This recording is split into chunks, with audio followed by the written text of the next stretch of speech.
Bom dia, meus amados irmãos, a graça e a paz do nosso bondoso Deus e o amor do nosso Senhor e Salvador Jesus Cristo esteja sempre em nós de forma abundante e crescente, para que sigamos crescendo rumo à vontade do nosso Deus e ao seu reino. Amados, vamos dar continuidade aqui à nossa lição bíblica diária desta semana.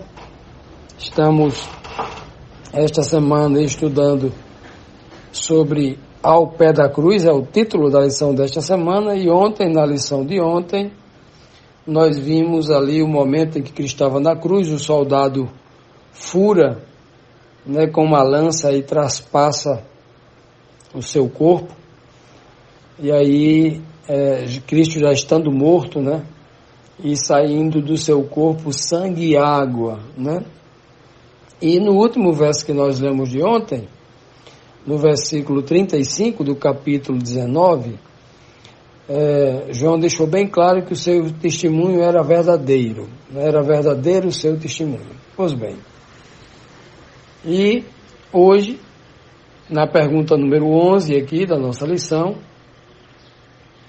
temos mais um questionamento que diz assim: que outra profecia se cumprira ou se cumpriu ali na crucifixão de Jesus, dentre tantas outras profecias, tantos tipos se cumpriram ali, Então o versículo 36 do capítulo 19 diz assim: porque isto aconteceu para que se cumprisse a escritura que diz: nenhum dos seus ossos será quebrado, Obviamente o que está sendo dito aqui é uma referência ao que nós já estudamos, da quarta-feira, pergunta 8, quando nós estudamos lá, que os líderes judeus pediram a Pilatos que retirasse os corpos da cruz, para que no sábado eles não ficassem lá. Para isso, aqueles que estivessem vivos deveriam ser quebrados as pernas para acelerar a morte e depois tirar da cruz. Ok? Isso nós estudamos na quarta-feira. E hoje nós temos isso no versículo 33, Não quebraram as suas pernas, de lá. João 19, 33. E respondendo ou complementando esse verso, no versículo 36 diz aqui o que nós acabamos de ler, Isso aconteceu, não quebraram as suas pernas, ele já estava morto e tal, para que se cumprisse as escrituras que diz que nenhum dos seus ossos seria quebrado. Veja, mais uma profecia messiânica que as escrituras diziam lá no passado. Por exemplo, Davi, quando escreveu o Salmo 34, quem sabe aquele povo cantava esta canção ou recitava essa poesia, mas as pessoas não entendiam muito, porque lá no Salmo 34, vou pegar aqui a versão NVI, Salmo 34, versículo 20, diz, ele protege todos os seus ossos, nenhum deles será quebrado. Ora, por que Davi escreveu isso? Se não tinha nenhuma referência ou ameaça de quebrar osso de alguém, na tipologia lá, naquela linguagem, Davi estava escrevendo o Salmo 34, obviamente, não só para uma determinada aplicação de sofrimento, de dor, de batalha em guerra, mas acima de tudo ele estava escrevendo sobre o que aconteceria com o Messias, O Salmo 34, que é um salmo muito conhecido nosso, muito lido, é um salmo assim bem encorajador, traz muito consolo. Por exemplo, no verso 7 diz que o anjo do Senhor acampa-se ao redor do que o teme e os livra, Então é um salmo muito bonito, muita gente se utiliza desse salmo, vários versículos desse salmo são assim de grande consolo. O verso 10 diz que, eu uso muito esse verso, os filhos dos leões necessitam e passam fome, mas aqueles que buscam ao Senhor não sentem falta de nada, Então, Tem muita sabedoria nesse salmo, é como se fosse um salmo cheio de provérbios, de encorajamento, de sabedoria, também de aconselhamento, né? O verso 19 diz: muitas são as aflições do justo, mas o Senhor o livra de todas elas, né? Olha que coisa linda, né? Então, é um salmo muito lindo, é um salmo cheio de versos conhecidos, e dentre esse verso está esse verso que aparentemente está deslocado aqui, né? É um verso aqui muito sem sentido aqui, na regra, diz aqui, ó: ele lhe guardará todos os seus ossos sem que se quebre nenhum deles, né? O Senhor vai... Quem? De quem Davi está falando? A não ser exatamente uma profecia messiânica. E quando os soldados romanos chegam lá no Calvário para quebrar as pernas de Cristo, né? Se ele tivesse vivo, para quebrar as pernas de Cristo, para retirar todos os 3 corpos da cruz, para atender um pedido da liderança judaica, né? Seguindo uma ordem de Pilatos, que estava atendendo ali o desejo deles lá. Quando eles chegam lá e Cristo já está morto, eles não precisam quebrar os ossos. Um soldado pega uma lança para conferir, né? Para garantir que Jesus realmente estava morto, ele com uma lança atravessa ali o coração, o corpo de Cristo, né? Fazendo sangrar e sair água em seguida. Aquele que estava com o corpo desidratado, que não tinha um pingo d'água no corpo, estava morrendo de sede, pediu para tomar água, que tinha sede, ninguém deu água para ele, deu vinagre, pois quando é furado, sai do corpo dele sangue e água, para a surpresa de todos. Ele tinha sede, mas mesmo tendo sede, ele, né, do seu corpo jorrou a água. De Cristo saiu a palavra maravilhosa de Deus, para que nós pudéssemos ser saciados na nossa grande sede de conhecimento, de justiça, de justificação, de salvação, sobretudo de pureza, de purificação espiritual, para vermos Deus face a face um dia. E aqui se cumpre essa profecia maravilhosa, né? Que os ossos de Cristo não foram quebrados. Mas não são apenas umas ou duas profecias do Antigo Testamento que se cumpre na pessoa de Cristo, na vida de Cristo, né? São praticamente 300 profecias messiânicas que apontam para Cristo. Continuando, meus amados irmãos, vamos aqui para a última pergunta da nossa lição desta semana, a pergunta 12, que nos traz aqui o seguinte questionamento: mais uma profecia se cumpriu na morte de Jesus Cristo. Qual profecia se cumpriu e o que isso significa? João 19:37 diz assim: e outra vez diz a Escritura: verão aquele que traspassaram. Olha que coisa linda, né? Então, no ato, né? No ato em que o soldado chega lá, né? Chega lá no monte do Calvário, no Monte da Caveira, e encontra Jesus Cristo morto. E já não tem mais razão ali, né? Para quebrar suas pernas. Aí, ao invés de quebrar as pernas, quebrar os ossos, já cumpre a profecia. E ao invés disso, ele fura o corpo de Cristo com uma lança, traspassando ali, né, o seu corpo, perfurando a sua carne, para verificar se realmente ele estava morto. Se não tivesse, acabaria de matar.